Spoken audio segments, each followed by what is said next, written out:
बिस्मिल्लाहिर्रहमानिर्रहीम। कई साल पहले किसी मुल्क पर एक बादशाह हुकूमत करता था जिसका नाम इब्राहिम था। उसका एक बेटा था। जब बच्चा पैदा हुआ तो बादशाह की खुशी की कोई इंतहा न थी। उसने फौरन नजूमी को बुलवाया ताकि वो बताएं कि शहजादे की किस्मत में क्या लिखा है। नजूमी ने किताब खोली और इल्म नजूम के हिसाब से शहजादे की किस्मत का हाल देखा। जब नजूमी हिसाब किताब कर रहा था तो बादशाह ने देखा कि उसके चेहरे पर एक रंग आता है और दूसरा जाता है। वो बार बार किताब के सफ़े उलट पुलट कर रहा था जैसे उससे हिसाब किताब में कोई गलती हो रही हो। जब काफी देर गुजर गई और कुछ न मिला तो बादशाह के सब्र की इंतहा न रही। उसने पूछा, नजूमी जल्दी बताइए हमारे बेटे की किस्मत में क्या लिखा है।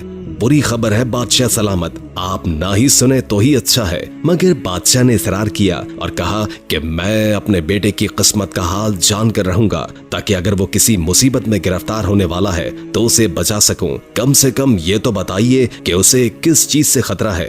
बादशाह सलामत, अब आप जानना चाहते हैं तो सुनिए। पहला खतरा ये है कि आपके बेटे को शेर खा जाएगा और अगर किसी तरह वो शेर के पंजे से बच भी निकला तो उसके बाद वो होगा जो मैं बताना नहीं चाहता। मैं ये बात अपने मुंह से नहीं निकाल सकता। शेर के खा जाने से ज्यादा खतरनाक बात क्या हो सकती है, आप बताइए तो सही। बादशाह ने जरा सख्त लहजे में हुक्म दिया। नजूमी खामोश रहा। नजूमी पर बड़ी मुश्किल से थोड़ा सा असर हुआ और कुछ देर के बाद गला साफ करते हुए बोला, बादशाह सलामत, मुझे डर लगता है। बादशाह ने कहा, डर किस बात का? नजूमी बोला, अगर मैंने सब कुछ बता दिया जो सितारे कहते हैं तो मुझे डर है कि मेरी जान की खैर नहीं। नहीं, हरगिज नहीं। मैं कसम खाकर कहता हूँ कि तुम जो कुछ भी कहोगे मैं सब्र से सुनूंगा, बल्कि तुम्हारा बाल भी बीका नहीं होने दूंगा।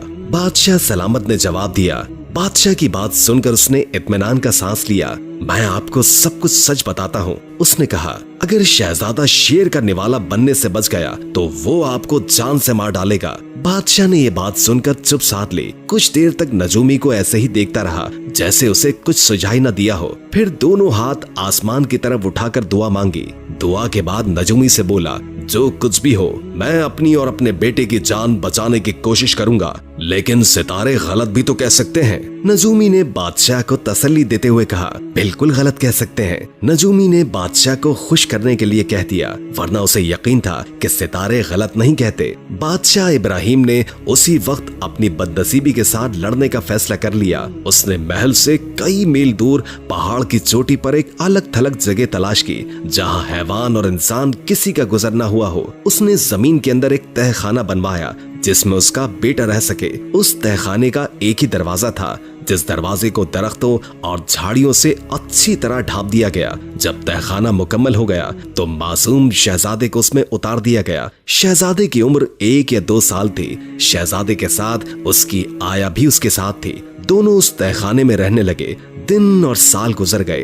बादशाह महीने में एक बार अपने दरबारियों के हमरा उस तहखाने में आता। दरवाजे से नीचे कमरे में सीढ़ी लगा दी जाती। शहजादा और उसकी आया दोनों उसी के जरिए बाहर आते। बादशाह बेटे को गोद में लेकर प्यार करता और कुछ देर तक उसके साथ खेलता रहता। इसके बाद आया को हुक्म दिया जाता कि वो बच्चे को लेकर नीचे चली जाए। इसके बाद वो घोड़े पर सवार होता और गमज़दा दिल के साथ महल में वापस आ जाता। इसी तरह वक्त गुजरता गया और इब्राहिम का बेटा 7 बरस का हो गया। एक रोज इत्तेफाक से शिकारियों की टोली एक शेर का शिकार करते हुए वहां जा पहुंची और शेर कहीं छुप जाना चाहता था। शेर दौड़ता हुआ उस तहखाने के पास पहुंचा जहां झाड़ियों से दरवाजा बना हुआ था। जो ही शेर का भारी भरकम जिस्म गार के दाहने पर घास और झाड़ियों पर पड़ा, वो तहखाने के अंदर जा गिरा। शेर घबराया हुआ था और उसे भूख भी लगी हुई थी। उसकी नजर शहजादे पर पड़ी तो उसने शहजादे पर हमला कर दिया। शहजादा बेहोश होकर गिर पड़ा। आया को अंदाजा हो चुका था कि उस भूखे शेर ने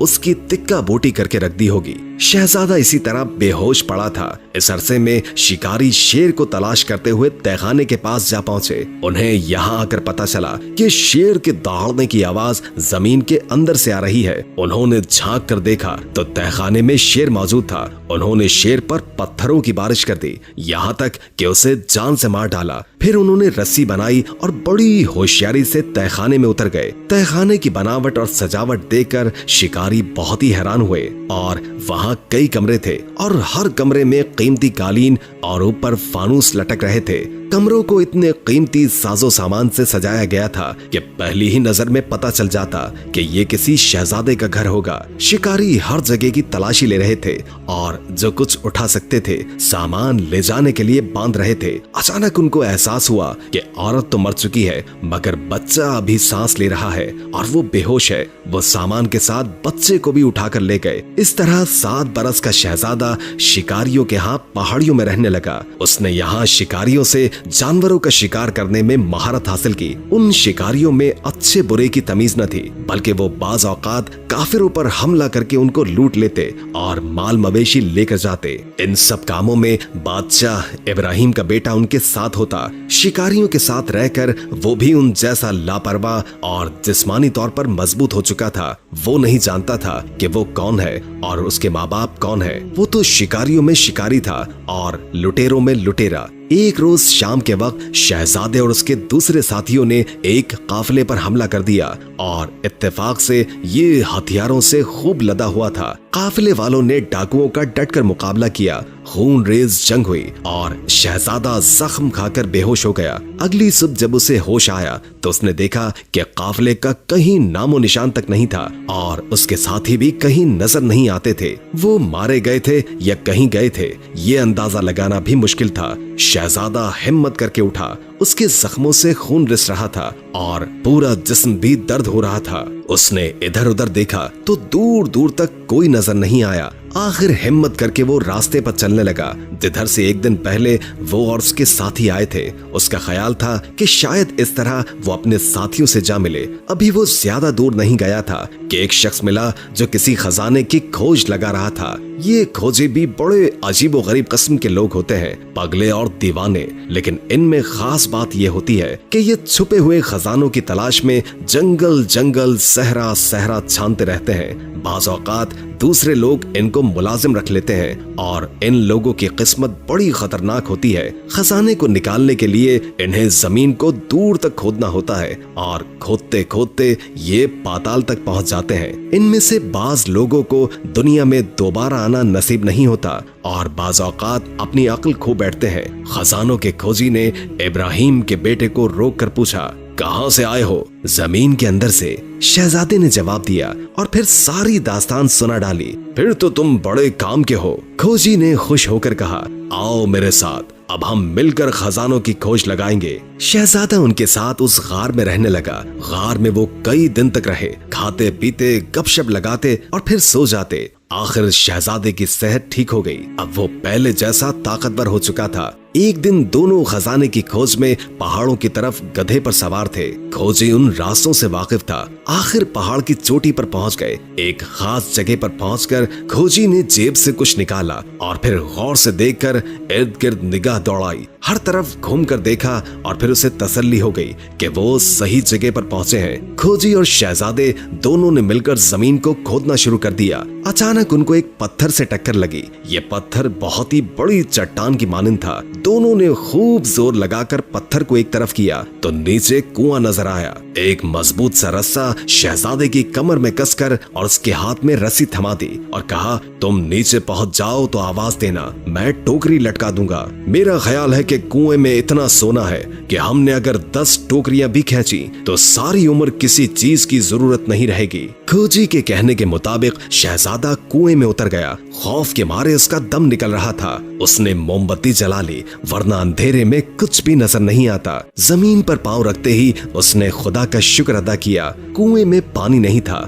बल्कि वो खुश्क था। पानी की जगह वहां सोना पड़ा हुआ था। शहजादे ने जोर से कहा, सोना है। उसी वक्त खोजी ने ऊपर से टोकरी रस्सी की मदद से नीचे की। शहजादे ने टोकरी को सोने से भर दिया। खोजी ने उसे ऊपर खींच लिया और फिर दूसरी, तीसरी, चौथी और 5वीं टोकरी ऊपर खींच ली, जिसके बाद शहजादा काफी देर तक इंतजार करता रहा। हर तरफ खामोशी छाई हुई थी। अचानक गड़गड़ाहट पैदा हुई और कुएं का मुंह बंद कर दिया गया था। उसकी मोमबत्ती भी बुझ चुकी थी। खोजी की नीयत खराब हो गई थी।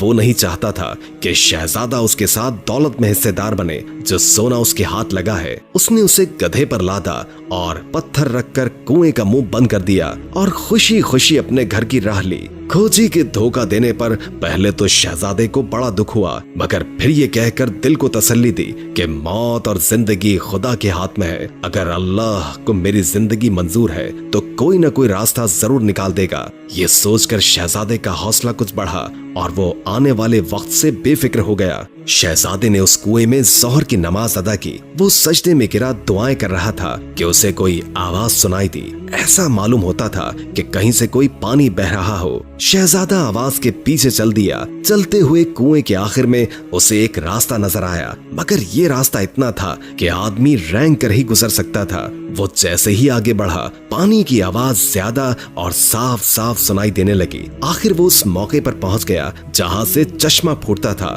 यहाँ सख्त सर्दी थी। ऐसा लगता था कि सारी सर्दी यहाँ से निकलकर पहाड़ों में फैलती है। शहजादे ने अपने आप को समझाया, ठीक है, अगर खुदा की यही मर्जी है तो बिस्मिल्लाह, मैं इसी रास्ते पर चलूंगा। जिंदगी और मौत खुदा के हाथ में है, ये कहा और पानी में कूद गया। पानी की तेज लहरें उसे कहीं से कहीं ले गईं। अंधेरी और लंबी सुरंगों में से होता हुआ वो ऐसे सफर पर जा रहा था जिसके मुतालिक उसे कुछ भी मालूम नहीं था। और फिर उसे अपने सामने से रोशनी नजर आई। यूं लगता था कि वो अब चट्टानों से निकलकर एक खूबसूरत वादी में पहुंच चुका है। उस वादी में पहुंचकर शहजादे पर धूप की गर्म किरणें पड़ी तो उसे कुछ होश आया। हिम्मत करके वो दरिया के किनारे चलने लगा। फिर पत्थरों का सहारा लेकर दरिया से बाहर आ गया। काफी देर तक किनारे पर चल रहा था। धूप से उसके कपड़े भी सूख चुके थे। अब उसे भूख ने सताया तो वो आहिस्ता आहिस्ता दरिया के बहाव के साथ चलने लगा था। उसे यकीन था कि ये दरिया किसी न किसी गांव या वादी से गुजरता होगा, क्योंकि आमतौर पर बस्तियां दरियाओं के किनारे होती हैं। इसीलिए उसे ज्यादा नहीं चलना पड़ा। कुछ फासले पर उसे चंद लोग नजर आ गए। लोगों को शहजादा कुछ अजीब सा लगा और शहजादे को देखकर बिल्कुल भी खुश न हुए। लेकिन जब शहजादे ने बताया कि वो किस तरह मौत के मुंह से बचकर आया है और दुनिया में उसका कोई नहीं है, तो उनको रहम आ गया और उन्होंने उसे खाने पीने को दिया और अपने पास रहने की इजाजत भी दे दी। जूं जूं वक्त गुजरता गया, वो लोग शहजादे के दोस्त बन गए। अब उसे पता चल चुका था कि उन लोगों ने शुरू में उसे क्यों नापसंद किया था। दरअसल ये लोग डाकू थे और काफिलों को लूटकर अपना और अपने बीवी बच्चों का पेट पालते थे। वो शहर से बाहर घात लगाए बैठे रहते थे। कोई काफिला शहर में दाखिल होता या फिर बाहर निकलता तो उसे लूट लेते। ये शहर इब्राहिम बादशाह की सल्तनत में आता था। शहजादे को उनकी जिंदगी बेहद पसंद आई और वो उनमें घुल मिल गया। उसने सोचा, मेरी किस्मत में यही लिखा है तो मैं इन्हीं के साथ रहूंगा। शहजादे ने अपने आप को समझाया और उन लोगों में शामिल हो गया। कई माह गुजर गए। शहर के लोगों ने बादशाह से दरखास्त की कि हमें इन कज़ाकों की लूट खसूट से बचाया जाए। लुटेरों के हाथों इनकी जान हर वक्त खतरे में रहती है। शायद ही कोई काफिला होगा जो बगैर लुटे अपने शहर में दाखिल हो। सौदागरों ने कारोबार करना छोड़ दिया है। बाजार खाली पड़े हैं। खाने की चीजों की कीमत बढ़ चुकी है। गरीबों की हालत बदतर हो रही है। बादशाह इब्राहिम को जब ये खबर मिली तो उसने डाकुओं से निपटने का फैसला किया और एक फौजी दस्ता लेकर रवाना हो गया। तकरीबन 1 मील का फासला तय करने के बाद फौज डाकुओं के सर पर जा पहुंची थी और उन्होंने उन पर हमला कर दिया। दोनों तरफ के लोग बहादुरी से लड़े। डाकू तादाद में कम थे। फौज का पल्ला भारी रहा। शाम होने तक डाकुओं के बहुत से साथी मारे गए या उन्हें कैदी बना लिया गया। शहजादे को इस जंग में बड़ा लुत्फ आ रहा था और वो बड़ी बेजिगरी से लड़ रहा था। जब उसने देखा कि उसके साथी मर रहे हैं तो वो दूर से शाही फौज पर तीर बरसाने लगा। वो फौजी चौकी थी और शहजादे का तीर बादशाह को जाकर लग चुका था और शहर वापस आ गया। बड़ी मुश्किल से घोड़े से उतरा और हकीमों को बुलवाया गया, मगर सीने का जख्म इंतहाई गहरा था कि बादशाह की जिंदगी की कोई उम्मीद नहीं थी। इसी हालत में कई दिन गुजर गए। आखिरकार हकीमों ने बताया कि बादशाह का वक्त आ चुका है और उसे कोई नहीं बचा सकेगा। उसी मौके पर बादशाह ने नजूमी को बुलवाया और कहा कि कई बरस बीत चुके हैं। तुमने बताया था कि अगर मेरा बेटा शेर का लुकमा न बना तो वो मुझे मार डालेगा। जी बिल्कुल, नजूमी ने जवाब दिया। और तुम्हें यह भी याद होगा कि जब हमने उस तहखाने की तलाशी ली थी जिसमें शहजादे को रखा गया था, तो वहां शेर की लाश के सिवा कुछ न मिला था। तो फिर मेरे बेटे को किसने बचा लिया? और ये नौजवान वही होना चाहिए, क्योंकि मेरी मौत उसी के हाथों लिखी है। मगर मैं इस वक्त एक डाकू के तीर से मर रहा हूँ, क्या ये मुमकिन है? हुजूर, अगर आपका बेटा जिंदा है तो वो डाकू के इस गुरों में शामिल है। बादशाह ने जब ये सुना तो हुक्म दिया कि कैदियों को उसके सामने लाया जाए। जब वो बादशाह के सामने हाजिर हुए तो बादशाह ने पूछा, तुम में से किसी के तीर से मैं जख्मी हुआ हूँ? एक डाकू आगे बढ़ा और एक नौजवान की तरफ इशारा करते हुए कहने लगा, ए बादशाह, आप इस नौजवान के तीर से जख्मी हुए हैं। ये नौजवान चंद महीने पहले हमारे ग्रुप में शामिल हुआ था। हम में से कोई भी इसके बारे में नहीं जानता कि ये कौन है और कहां से आया है। इब्राहिम ने नौजवान से पूछा, तुम्हारा नाम क्या है और तुम कहां के रहने वाले हो? ये सुनकर नौजवान बोला, मुझे इब्ने इब्राहिम यानी इब्राहिम का बेटा कहते हैं। यही मेरा नाम है और इसके सिवा और कुछ नहीं जानता। मुझे नहीं मालूम कि मेरा बाप कौन था, बस इतना याद है कि जब मैं बच्चा था तो एक तहखाने में रहता था। मेरे साथ मेरी आया थी। फिर एक रोज शेर आया और उसने हम दोनों पर हमला कर दिया। मेरी आया मर गई और मैं जख्मी हो गया। शहजादे ने बादशाह को बताया कि किस तरह शिकारियों ने उसकी परवरिश की। वो जख्मी हुआ तो किस तरह खजाने के खोजी ने उसकी देखभाल की और उसे धोखा देकर सारा सोना लेकर वहाँ से रफू चक्कर हो गया। और फिर वो किस तरह कुएं से निकलने में कामयाब हो गया और फिर वो डाकुओं के ग्रोह में शामिल होकर काफिलों को लूटने लगा। सारी कहानी सुनाकर शहजादे ने बादशाह से दरखास्त की, बादशाह सलामत, मेरे साथियों को आजाद कर दीजिए। आप मेरे तीर से जख्मी हुए हैं, इसमें इनका कोई कसूर नहीं था। इब्राहिम ने कहा, यही मेरा बेटा है। और फिर बाकी कैदियों के बारे में हुक्म दिया कि अगर ये कसम खाएं कि आइंदा लूट मार नहीं करेंगे तो इन्हें आजाद कर दिया जाएगा। और उसके बाद अपने साथियों और वजीरों को बुलाकर कहा, ये मेरा बेटा है और मेरे बाद ये बादशाह बनेगा। शहजादा सब कुछ बड़ी हैरानी के साथ देख रहा था। बादशाह ने अपने बेटे को गले लगाया और अपनी जान दे दी। इस तरह शहजादा अपने बाप से मिला और अपने वालिद के बाद तख्त का मालिक और बादशाह बन गया। उम्मीद है कि आज की वीडियो आपको अच्छी लगी होगी। अगर वीडियो अच्छी लगी हो तो लाइक करके हमारे चैनल को सब्सक्राइब कर दें और बेल आइकॉन को क्लिक कर दें ताकि हमारी नई आने वाली वीडियोस का आपको पता चलता रहे। हमने पूरी कोशिश की जितना इल्म हम आप तक पहुंचा सके हम पहुंचा दें। अगर जिंदगी रही तो एक और वीडियो के साथ इंशाअल्लाह हाजिर होंगे। अभी हमें इजाजत दीजिए। अल्लाह हाफिज।